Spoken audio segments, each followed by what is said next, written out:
Hello, I'm Dave Abrams. And I'm Kristin. Welcome to Arundel County Week in Review. In this week's episode, we'll talk to County Executive Steve Schuh about prospects for a new Crofton High School, and we'll visit First Sunday in Annapolis. But first, making headlines this week. We start off the beginning of the season for the Annapolis Symphony Orchestra. The ASO took the stage last weekend to perform a free show at Quiet Waters Park, and the audience got a real treat. Whether it was classical music by Aaron Copland for the diehards or Let It Go from Frozen for the kids. Let me hear you sing it. Let it go, let it go. It's beautiful. Thank you. Do you want to build a snowman too? Yes. Oh, beautiful. Well, there was something for everyone at this performance. The audience bought their dogs, their coolers, and their beach chairs for a great night under the stars. The performance was the first of the season for the Symphony, which makes its home at the newly renovated Maryland Hall for the Creative Arts. Here's a sample of the music from last weekend.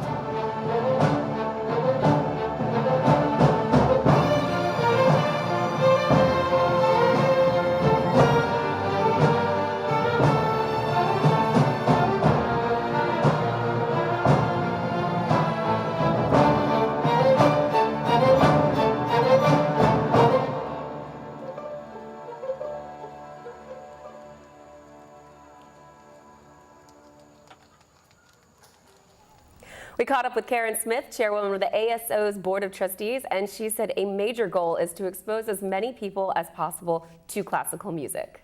Well, it's going to be an amazing season. We have 5 classic concerts that will be throughout the year on both Friday and Saturday night, so 10 concerts throughout the year. We have a holiday pops concert in December.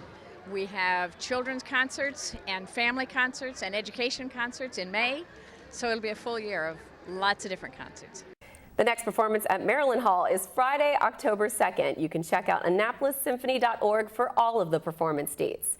Now, if you missed the show at Quiet Waters, we do have a surprise for you. Arundel Community Television recorded the entire program and will rebroadcast in a few weeks. We'll give you the premiere details on next week's episode of Week in Review. And that's really cool, Dave. You were there, right? I was there. Did you bring anybody special? I brought my dog. Yoshi? I brought Yoshi. He had a wonderful time. Did he behave? He was pretty good, but Good. you know, he did kind of roam a couple times. Well, he was just feeling the rhythm of the music. Well, you know, it was very ambitious of me to bring the dog because Right. I had like all this equipment and I had to switch positions, 3 times because I was like shooting the crowd as Chuck, our director Chuck, was doing the main performance. But I think it's going to come out really well. I think people are really going to enjoy it, and it was really nice of the ASO to agree to do this. We had to go through a lot of rules and regulations and things, but I think the end product's going to be really good. And the funny thing was, at the beginning of the show, as I said, I was shooting the audience, so I'd be, panning the audience and things, and people just seemed kind of uncomfortable with it, like they didn't know what was going on. And then about halfway through the show, they made an announcement from the stage, and all of a sudden, that we're broadcasting. Nuts. Now people are mugging for the camera, and they're oh. dancing with their kids, and they're singing all the songs, and yeah. So I think it came out really well. We'll find out in post-production, but very good. It should be a nice little treat for people to be able to watch that. A lot of great music coming out of Quiet Waters this season. Excellent. And by the way, we're just transitioning now into Downs Park, so we're going to have free concerts every weekend at Downs Park. So we'll keep people updated on what those are, and I believe in our community calendar this week you can see what's planned at Downs Park. Outstanding. Well, our Annapolis news this week is not all fun in Game of Thrones. See what I did there, Kristin? Awesome. Great job. Thank you. Yeah. Mayor Mike Panelides and County Executive Steve Schuh signed a historic agreement to share resources and information in a strategic partnership to increase efficiency and boost the economy. These are things I like. Among the highlights of the agreement is that an economic development specialist, Hollis Minor, will work out of the county's Economic Development Office on Riva Road. The county will also help with business financing, recruitment, and real estate. Here's what Mayor Panelides had to say about the partnership. It's going to be a fantastic partnership using the county's resources mixed with the city to benefit all the people and businesses in Annapolis. Our goal when we started this over 6 months ago was to develop how we can best serve the city and county businesses while working with already established associations such as the Chamber of Commerce and the County Conference and Visitors Bureau. This partnership helps us to accomplish the goal through the MOU outlined by sharing our resources and recognizing that the city will create a new Department of Economic Development within the Office of Planning and Zoning. County Executive Schuh talked about the importance of the city and county working together, something that has been missing for many years. We understand the power of partnership, working together, and the sum of our efforts will always be greater than the individual parts. With this memorandum of understanding, we are memorializing an economic development partnership that will help attract businesses to our county and to our city. We'll be working together to ensure that our economies will continue to grow and thrive, and our respective jurisdictions become a model for the rest of the state. Kristin, it's great to see these guys working together, and they've been pretty tight for the last 2 years. So this is really something that benefits both the city and the county. Absolutely. And business is really good in the city. Have you noticed that? Yes. I mean, 2 years ago or 3 years ago, the market house was empty. There were a lot of vacant storefronts. It was so sad. We kept getting teased that there was going to be some more tenants coming in, and then there wasn't. And finally, it was the most amazing saga of and no happy ending. So it was sad, and it's nice to be downtown now and see businesses doing really well. The market house is doing really great, and you know, I've seen the history that the county executive alluded to there with county executives and mayors, and he's right about that. I mean, maybe not, what did he say, 300-400 years? I'm not sure it's been that long, but I can remember when Janet Owens was the county executive and Ellen Moyer was the mayor, they had some pretty historic battles going on there. So it's hopefully this is a new beginning, and the city and the county can work together, because we're all one Anne Arundel County, right? right. One Maryland. So one, beautiful. I know, Can I add something really wait, insightful? I'm tearing up. Okay, go ahead. I really like the name Hollis Minor.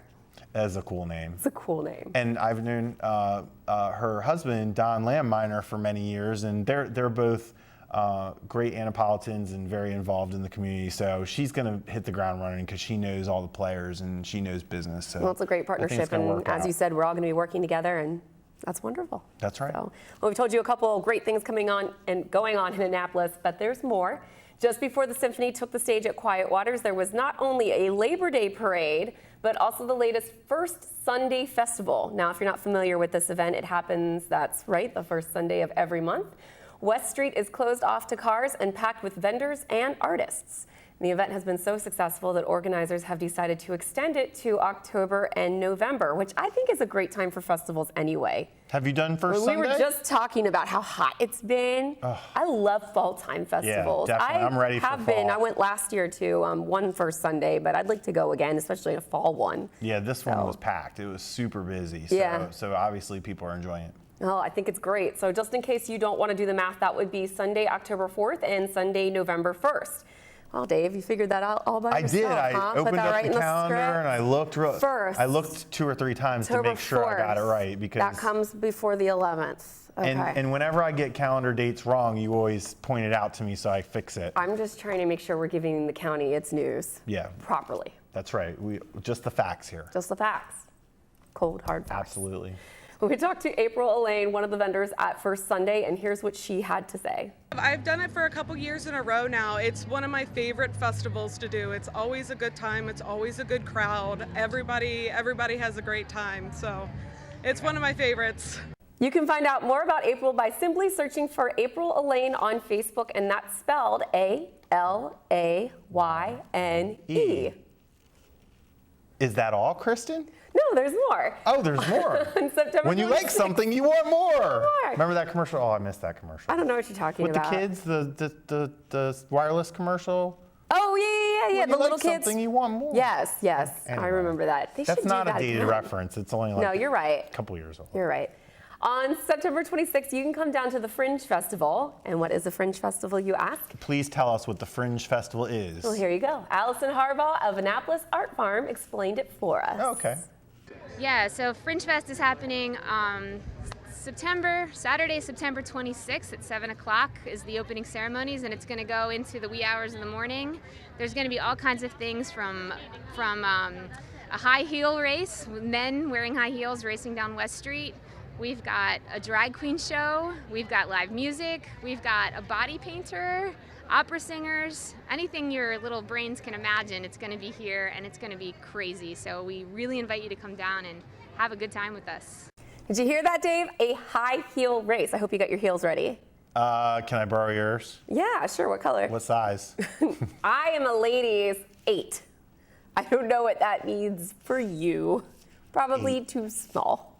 Yeah, that's going to be way too small. But we'll find you some. Yeah, no, I don't think I'll be wearing heels. Are you going to do the race? I'm not really into running either. Oh, okay. Unless someone's chasing me. Got it. I'm going to go, though. I'm going to check it out. What if you're chasing something? Maybe. Yeah? Food? Yeah. Yeah. Are you into I'll fitness? run for food, maybe. Fitness pizza in my mouth. Yeah. Okay, fine. 8 o'clock. I don't know that reference. What is that? It's a joke. You into fitness? Oh my God. That is so corny.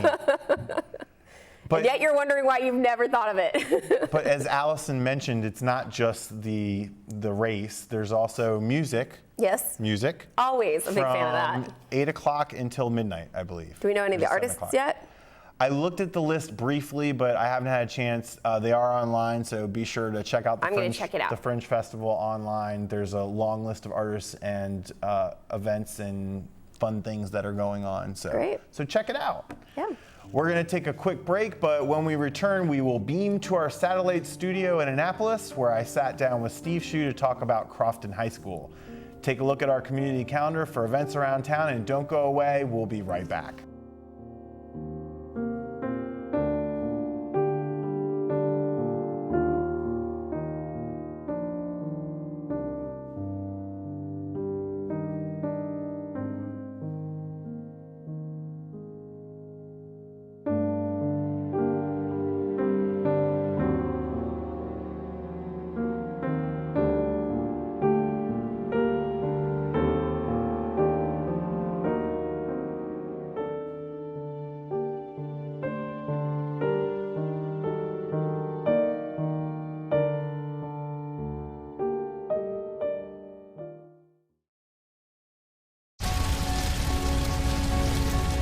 A single ember from a wildfire can travel over a mile.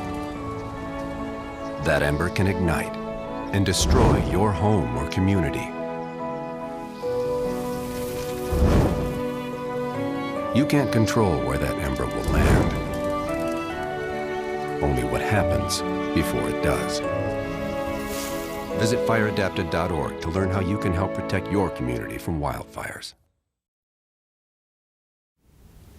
Welcome back. We're very happy to have on the show today Steve Schuh, our county executive, who's going to give us an update on all the news that's been going on with Crofton High School. Mr. Schuh, thank you for being on the program again. Thank you for having me, Dave. I think it's been a few months since we saw you last, and could you kind of refresh our viewers' memory as to what's happened in the last week with the effort to build Crofton High School? Well, a lot has happened with the effort to build Crofton High School. And to put it into context, it's important for your listeners to understand that Anne Arundel County has not built an incrementally new high school since 1982. We only have 12 comprehensive high schools in this entire county, despite the fact that the population has grown greatly over the years. And as a consequence of that, our high schools have grown larger and larger and larger, now averaging about 1,900 students per high school, which is among the largest average size in the United States. Over the years, during my service as a state delegate and now as county executive, I and many elected officials, including Michael Bush, the Speaker of the House, have grown increasingly alarmed at the size of these schools. Very large high schools are associated with lower academic performance, more behavioral problems, much less in the way of after-school opportunities like athletics for the kids. At some of our very large high schools today, only the elite athletes can make the team. Everyone else gets cut and goes home. So we've been looking for ways to try to accelerate the process of school construction to enable us to replace our aging mega schools with smaller neighborhood schools. Now, when I look at the landscape and when educational professionals look at the landscape, it becomes pretty clear pretty quickly that the area of the most pressing need is Crofton. That community has grown immensely over the decades. I grew up there. I remember when it was a small rural outpost. No more. It is a large, thriving suburban area with a desperate need for a school. Currently, children in the Crofton area are split between South River High School and Arundel High School. That community needs a school of its own.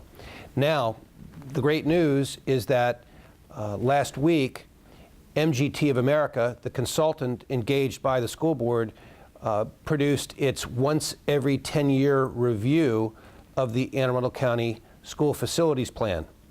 Their recommendation was twofold. Number one, that we start constructing smaller high schools than we have in the past, because they see the academic and extracurricular benefits of smaller schools.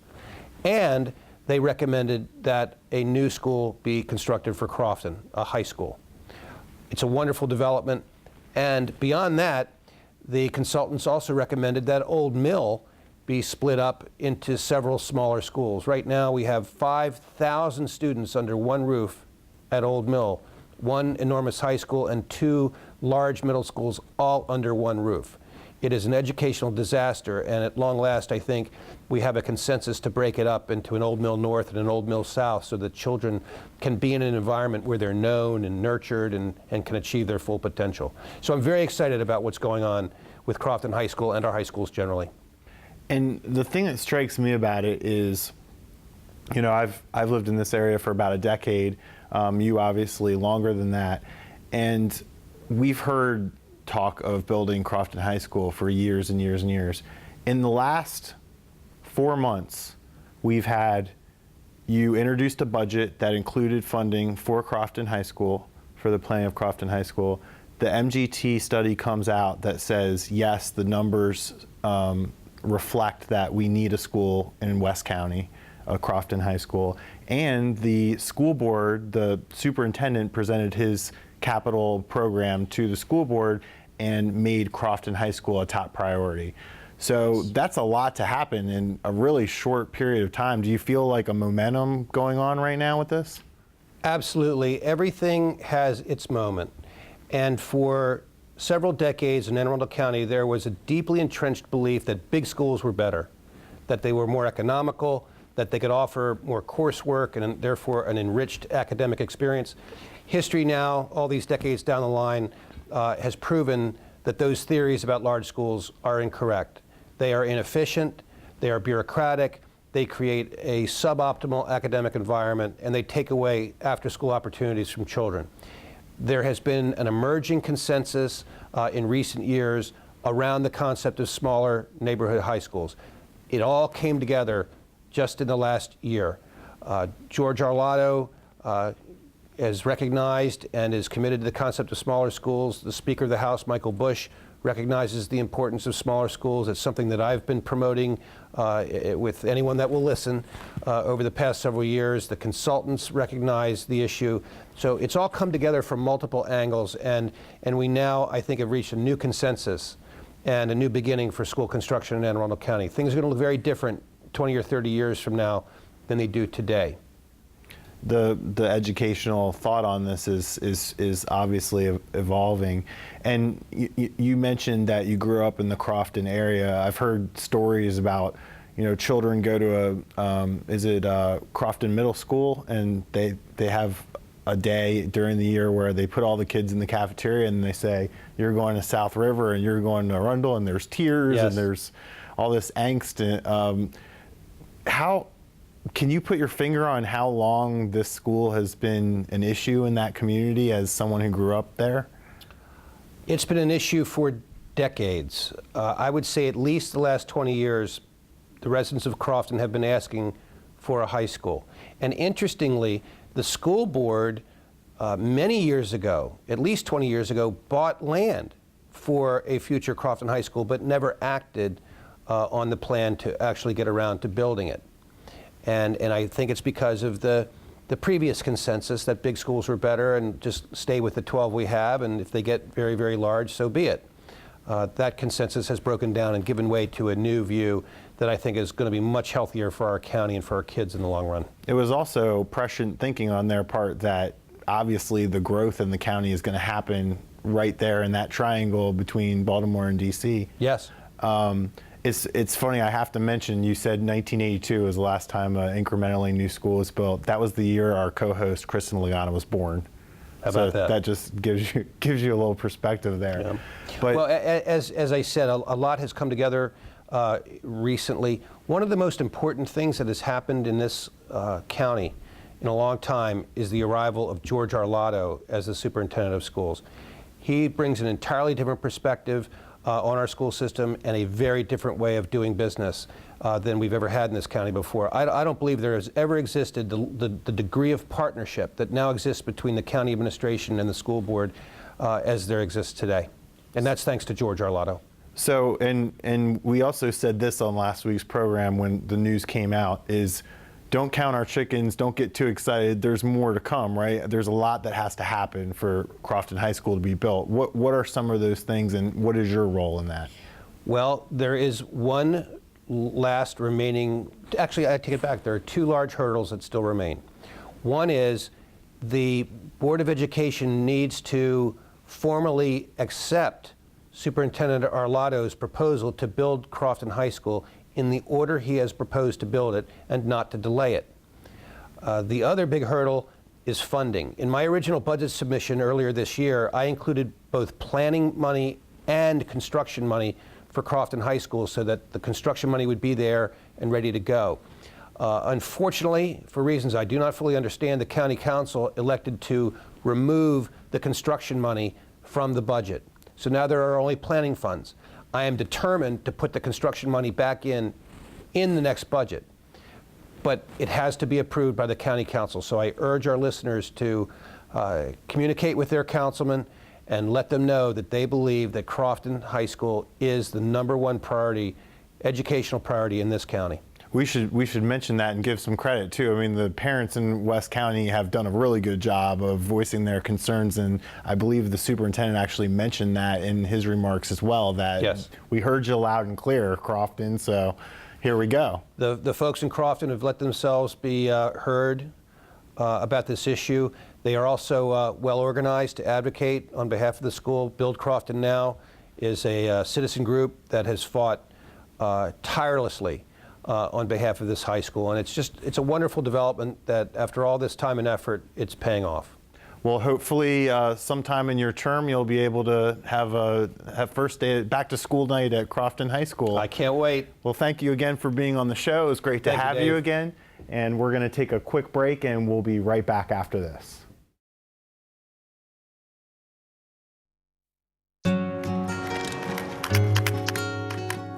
I wish I was in school. If only I had a math test today. I'll stay after class. I'll clean the chalkboard.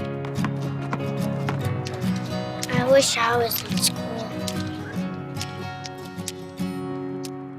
School ends, but free lunches for your kids don't have to. Find your local food bank at feedingamerica.org/summer meals for help. Welcome back. The fight to end heroin addiction continues, and Sara Gannon is with some ladies working on the front lines. Sara? Thanks, Kristin and Dave. Today we are here at Langley Road at the Health Department, and we are talking with Angel and Lee about their organizations and the recovery walk coming up. Angel, Lee, thanks for joining me today. Angel, can you tell me about your organization? Serenity Sisters Recovery Homes for Women. I offer transitional housing for women who are coming out of treatment to get stable and to get reintegrated back into the community with jobs or school, and I offer them a safe place to live. How long has the organization been around? 3 years now. Very good. Lee, can you tell me about your organization? Yes, Arundel Lodge. We offer outpatient mental health and substance use services. We have residential and day program for mental health persons served. We also have supportive housing, supportive living for mental health and co-occurring disorders. We're opening up a youth and family program the end of September and the beginning of October. And how long has Arundel Lodge been around? Since 1975. Wow, fantastic. And I know both of your organizations do great work for the county. Do you have any events or any fundraisers that are coming up? We have the 4th annual Annapolis Recovery Walk in downtown Annapolis on September the 20th. Lee, do you have any information of how they can find out about the event? Yes, you can go on Facebook. Also, we have flyers out. We can have there are resource tables. They can go on to Eventbrite and register for a resource table. Do you actually, while I'm thinking about it, can you both give me your website or Facebook page for your organization and your organization? www.serendisistas.com, and you can also find us on Facebook. Okay. www.arundelodge.org, and you can also find us on Facebook. Okay. Don't forget to go on the website, look for both organizations and for more information. And also, please consider attending the walk on September 20th. Back to you in the studio. Thanks, Sarah, and thank you to Angel and Lee for their hard work on this issue. Well, we have to mention that today, of course, is 9/11. Yes. And it's always a solemn day. I think it's evolved to the point where it really is a lot about people serving and about appreciating, especially the way things are going with law enforcement right now. I mean, people need to remember what police and firefighters did for New York City and for other areas that were affected by 9/11. Of course, and not only is it a day of remembrance, but it's a reminder to all of us that we need to continue to support our servicemen and women, firefighters, police officers, because especially in a lot of times with things going on right now, I think we tend to forget that, and 9/11 kind of draws us back to that. So. Yeah. And also this morning they're having their yearly remembrance at the 9/11 memorial, and I had the honor and privilege to work on that memorial, and it was such an amazing project. It started with, we literally drove up to New York City, and they had a huge aircraft hangar near LaGuardia Airport that was full of artifacts from the World Trade Center. Everything from subway cars to, fire trucks that were smashed to, little tiny, the size of, toy wagons. And we went there, we actually got to select the beams that were donated to Anne Arundel County by the Port Authority, and went with a big flatbed truck that was donated by a local contractor. I believe it was L.R. Wilson and Sons. And we quickly put together a group of local businesses that were more than happy to help out. And I believe in the end raised $50,000 and another $50,000 in in-kind contributions from local businesses to build that memorial. That's great. And every time I drive by it affects me, and it's a really nice tribute, and you can tell that people appreciate it, and they stop by it all the time. Whenever I look, there's always a new little handmade tribute there, whether it's flowers or something somebody left there. So it's nice to have that. And of course, we've talked about for the last couple of weeks, you have the Day of Service on the tomorrow, 12th. Yep. Tomorrow at the World War II Memorial in Annapolis. And that's going to be followed by a little cleanup operation down at Jonas Green Park. Which I think is a wonderful positive spin on, after doing something to remember 9/11, also doing something to improve moving forward. Right. So that's great that they're going to be doing the plantings and all the things that we can enjoy because we're a free country, and that's what the people who did this hate is they can't accept our way of life, and it's important for folks to. I can't remember the exact quote from Mayor Giuliani the next day, but it's something to the effect of, we need to go out there and embrace our way of life and show that, we're going to keep doing these things, and we're going to keep fighting for freedom and living and not being afraid just because, somebody did a terrible thing. So it's really nice. It's sad, but it's nice to have this day every year, I think. It's a wonderful way to bring us all together. That wraps up this week's edition of Week in Review. You can watch this episode and archive episodes online anytime on Facebook, YouTube, or Google Plus by searching Arundel TV. Please tune in again next week for more highlights and news from around the county, and we'll see you next time.